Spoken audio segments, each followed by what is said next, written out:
Pakistani सफारतखाने Washington के बाहर अरशद शरीफ के कत्ल के खिलाफ एहतजाज। ओवरसीज़ पाकिस्तानियों ने बड़ी तादाद में शिरकत की। मुजाहिरीन की जानिब से अरशद शरीफ के कत्ल की तहकीकात का मुतालबा किया गया और अपना एहतजाज रिकॉर्ड करवाया गया। जिंदाबाद पाकिस्तान, जिंदाबाद। कौन बचाएगा पाकिस्तान? इमरान खान, इमरान खान। कौन बचाएगा पाकिस्तान? इमरान खान, इमरान खान। कौन बचाएगा पाकिस्तान? इमरान खान, इमरान खान। अरशद तेरे खून से इंक़िलाब आएगा।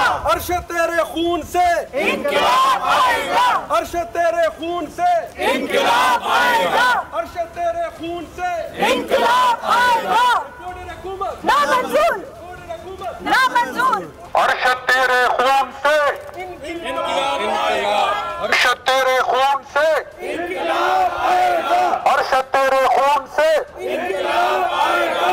अरशद तेरे खून से इंक़िलाब आएगा। अरशद तेरे खून से इंक़िलाब आएगा।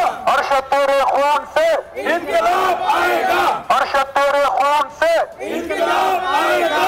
अरशद तेरे खून से इंक़िलाब आएगा। पीटीआई का हकीकी आज़ादी मार्च सिर्फ बोल दिखा रहा है। 24 घंटे हकीकी आज़ादी मार्च, सबसे ज्यादा रील्स और सबसे ज्यादा रेटिंग्स के साथ बोल रहा नंबर 1।